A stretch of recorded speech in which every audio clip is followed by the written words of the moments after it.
People who watch security cameras for a living, what creepy things have you tried to forget? Part 1. Please like and subscribe to support this channel.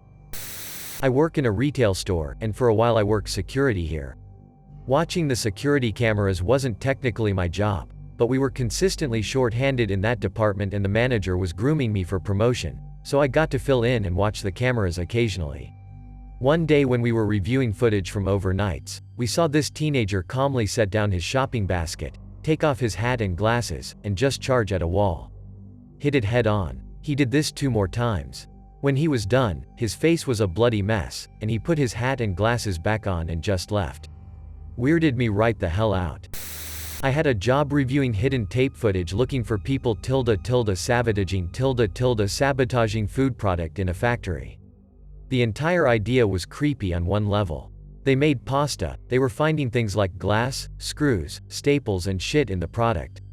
Thankfully none of it made it out of the plant. They had metal detectors at the end of the line, because it's common for things like metal shavings to get in the product given the machines, so they want to catch that and stop the product. But machines went off and they'd inspect the product to find ridiculous shit that there is no way could have made it in unless someone put it there. That's creepy because think about how possible terrible it would have been had that product ever made it to the public. You aren't paying attention, you throw your shells in the pot, boil them along with a nail, then feed that shit to your kids who just chomp down. Thank God for the fail-safes. Anyways, they need to catch whoever is doing it. They install the cameras in the areas where most of the affected product is made and packaged. They record it all. Then they hire me to go through the tapes on high speed, looking for alarms going off on the machines or anything weird. So I see a ton of stuff that's notable, some of it funny, some of it cruel, some of it just plain terrible. Eventually I do figure out who the saboteur was. But the creepiest thing was this guy driving a forklift around with his kid, not only on the forklift with him, but hanging out of the sides of it waving at people. It's creepy cause at some point not long after that, the guy killed his kid somehow in a forklift accident. Thank fuck the accident wasn't on tape, or at least my tapes. Kid never should have been allowed even in the plant, certainly not on the fucking forklift. And this guy killed his kid. So it was like I was watching a ghost. And I kept wishing I'd had those tapes to review a week or whatever earlier, cause as soon as I would have said something they would have disciplined the dude, and maybe saved the kid. Asterisk. Not necessarily creepy, but I work on security for a popular UK supermarket and came into work one day to find a note asking me to burn an incident off the cameras onto disk. It was something from the car park previous night, so I figured we'd had a shoplifter in or an accident in the car park, but no, it wasn't anything as pleasant as that. We'd had a situation where a couple, older white gentleman and youngish Asian female, had been in store and the night security guy just thought they were acting a bit funny, so he follows them round store on CCTV in store to see if anything went on. Nothing really happens during this time, though the guy seems to become more and more aggravated. They go outside having purchased their shopping to pack it into the car boot, when a clear argument occurs between them. He suddenly turns round, kicks the empty trolley across the car park and then smacks her full force in the face out of seemingly nowhere. She recoils in pain, a bit more shouting takes place, but she seems to dutifully take her seat in the passenger seat despite what just took place. During the process of burning this to disk for the police, since our security guy had called it in as an assault, I had to re-watch the moment where he hits her over and over again, but watch helplessly as she seems to calmly get into the car of the man who just assaulted her. Long story short, she was a mail-order bride who was trafficked here, and as well as assault he got done for people trafficking, so a pretty wholesome ending to an otherwise awful story. I used to work loss prevention for a big box store. We had a lady get arrested for public indecency and I was asked to investigate. I had to follow her backwards from the point of arrest and it was a trip to say the least.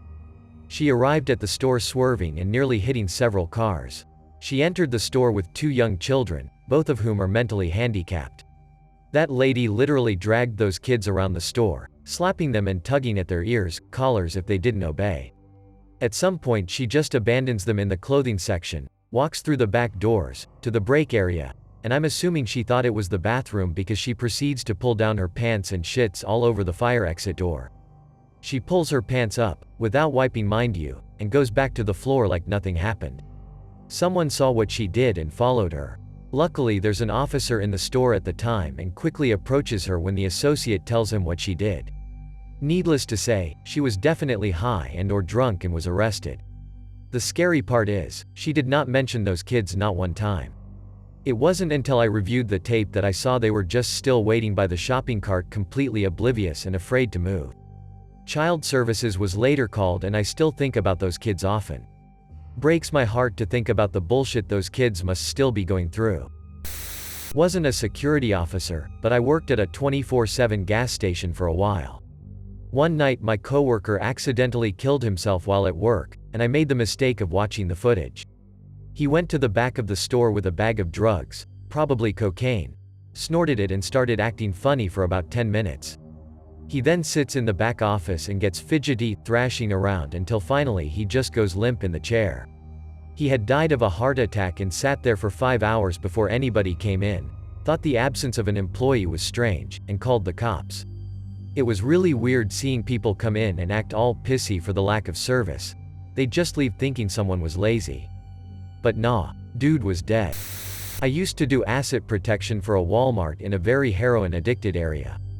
The creepiest thing was seeing how fast someone would go from completely normal to absolutely out of it in the span of a year because of the drug. You could build a timeline of their demise through CCTV pictures and video. One man in particular really stood out to me. The first time I apprehended him, he was very polite and intelligent. Just stealing to get his fix. A year later, and the fourth time I caught him, he was basically a shell of a man. He tried running from me and I looked him right in the eyes and said, "I know you, Gary last name, please don't run." The look on his face of someone knowing him who he couldn't even remember will always stay with me. Not a CCTV operator, but I was chummy with the security guards I used to work with. It was in a large 3-story retail building in a city center, and we had all sorts of folks coming in and out. We had a phantom wanker and phantom shitter who would leave their bodily fluids in random places. They were known as Jack the Shitter and Wank C, and it turned out to be the same guy. He was clever and knew where all the security camera were. He'd cased the joint. The only reason he got busted was because they were moved. By far the funniest thing I saw was a guy being chased into the building on the 2nd floor by the police. He ran around the shop for about 5 minutes while being chased by police and our security guards. It was great watching it on different screens as he moved through the building.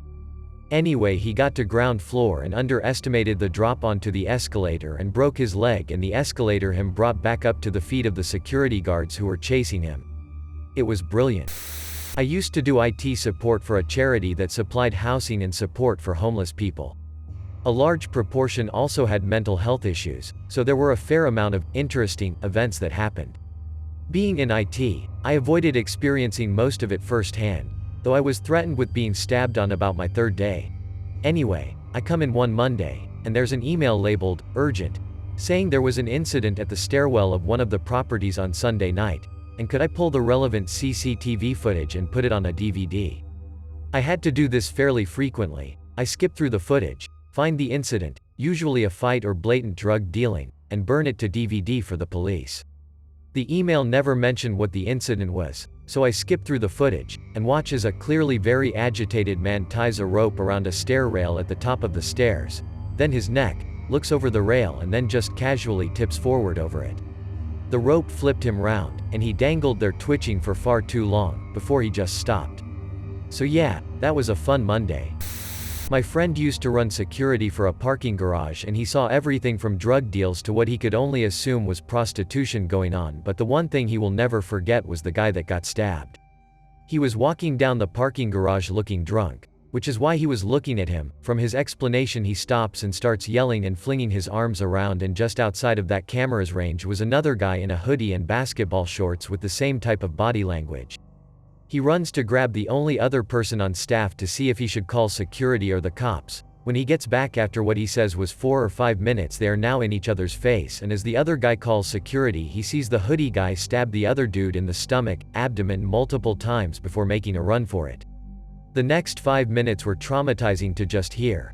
Apparently the guy that got stabbed got up and was crawling towards the stairs and was just leaving this giant trail of blood behind him. If anyone has worked in this before, can you answer me one question? As someone watching the footage, are you allowed to leave your post and intervene? My friend said no, but how could one just sit there and not do anything? The guy that got stabbed died, and they were never told about whether the other dude was caught.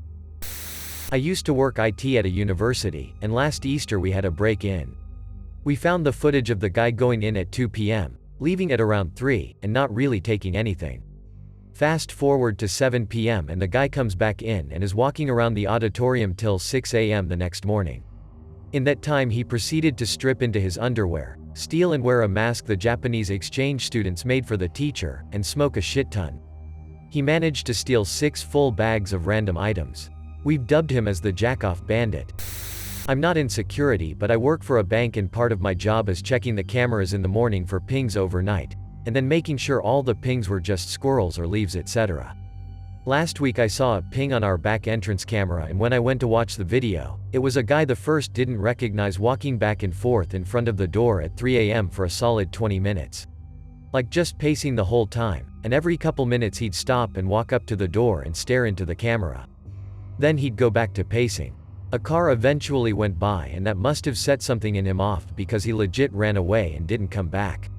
We ended up calling the cops about it, but I still have no idea who he was or what his deal was. I reviewed the security cameras around my office building. The cameras only monitor the outside of the building. We have signs posted everywhere stating cameras are watching. You get accustomed to certain movement patterns and activation of cameras, so I don't have to review the whole day's activity, just the parts that show things out of the ordinary. For a while, homeless people were using an air behind landscaping to kick back and smoke drugs. Marijuana, heroin off foil, glass meth pipes, you name it. It's all in full view of one of the cameras. Watched a few drug sales there too. However, the most disturbing by far was the sex. Basically, guys would take the homeless women to that area and do any number of weird and wonderful things. The weirdest of all was when some dude lay on the ground and a drug-slinging, homeless woman sat on a bench looking at her phone. He slipped off her flip-flop and started sucking off her toes. He took short breaks intermittently to hit a glass meth pipe, then went back to work on the toes. This went on for about 45 minutes, then they left. We systematically found almost all the homeless porn stars during the day and told them our place has cameras and not to come back. Things have been quiet for a few years now. Years ago I worked overnight at a homeless shelter for men. A good portion of the regular guys that stayed there had mental health and/or drug problems. There were a lot of fights and the occasional stabbing, but for the most part everyone was relatively behaved and most were good people at heart. I received a lot of threats, but one ever acted on them. One night when I arrived for my shift I noticed there was a much larger police presence than usual. I walked into our office and the officer in charge started asking me if I had noticed a guy, Richard, behaving unusually at all lately. I had not saw anything out of the ordinary and I told them such. I looked at the dorm list and noted that he was marked as no longer staying at the shelter. He was a long-term resident, so I thought this was odd. The police left without telling me anything except the fact they needed security footage from 2 specific cameras from the night before. I did not work the night before and the guy the first normally work with pulled a no-show. We were the only 2 people besides the manager, who was on a holiday, that were trained on how to burn footage to a DVD. I spent the rest of my shift in shock. When I found the footage they were looking for I felt physically ill. Richard had gone out onto the second-floor smoking deck, finished a cigarette, got up on the railing, and dove head first onto the cement below. The first camera on the second floor showed him jump, but the second camera on the first floor was much more gruesome. He landed head first and rolled over in a way that he was staring right into the camera as he lay there dying. I quickly put the footage on DVD and went to throw up. I was given the next day off. No counseling. No nothing. I will never forget that one. He was a pretty good dude as far as I knew him. Some mental issues, but no one knew he was suicidal or why he did it. I used to do IT support for a company that had a lot of heavy machinery moving around inside a big warehouse-type area. This giant front-end loader would scoop up material and dump it into a hopper. Along the sides of the floor were these huge concrete barriers. I've heard them called Jersey barriers and mafia blocks, but they are about 10 feet tall, and this one guy's life was ended when the front-end loader inadvertently scooped the base of the barrier and landed on one of 2 guys walking shoulder to shoulder through the plant. I was tasked to review the footage, then make copies. 6 of them, to be exact. And then ensure that the footage worked and was self-executable and able to be run from a USB stick. So I had to watch the footage of this guy get killed over a dozen times.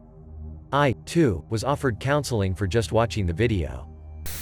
Not for a living, but we had security cameras installed on the property whilst we were living in South Africa.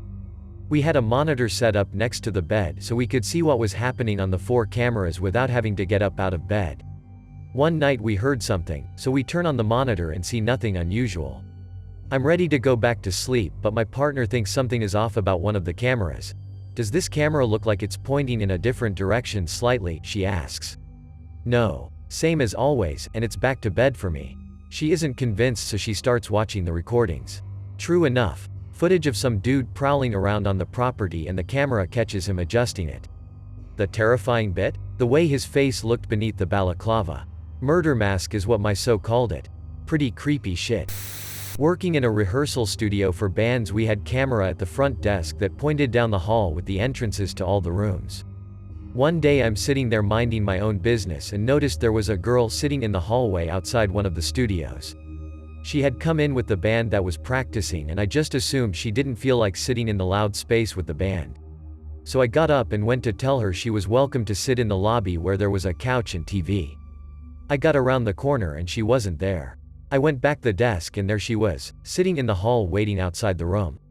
So I went back out to find her not there again. I assumed she had gone into the room, so I went and knocked, and they informed me that the girl had left a while before, just after they had gotten started practicing. So I went back and there she was, still on the camera. It was only then that I realized I had accidentally bumped the freeze frame button for the monitor.